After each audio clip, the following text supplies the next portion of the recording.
Hello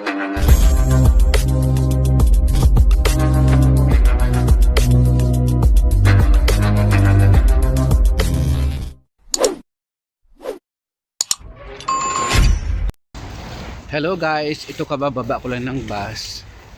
Naglalakad ako pauwi sa bahay. Galing ako ng laundry shop. Nagpapalaundry ako ng mga tuxedo namin. Kasi nga, magtataglamig na.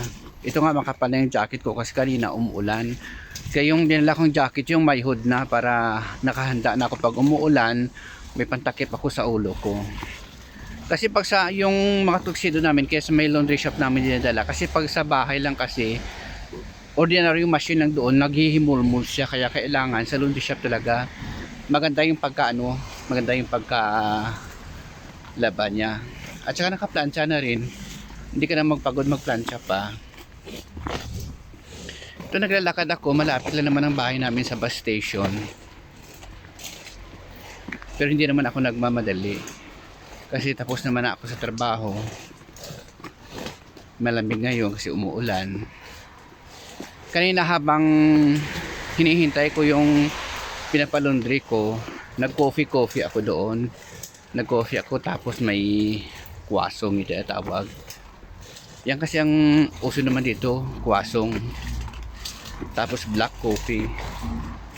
Yan. Walang ganong tao sa daan kasi nasa trabaho pa ibang tao. Sumasayad yung kadi na dala ko kasi maraming nakalagay.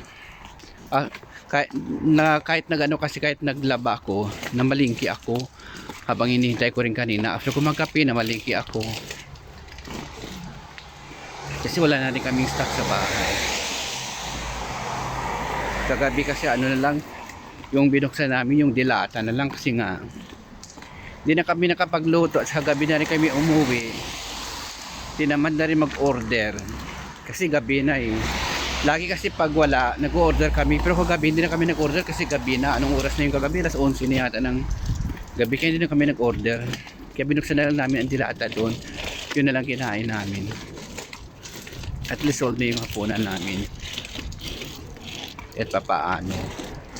Kasi dalawa lang rin naman kami sa bahay. May stock pa naman kami sa ref. Kaso nga lang, naka-frozen pa. Kung magluluto pa kami, may tatagalan pa. Kaya dilata na lang ang binuksan namin.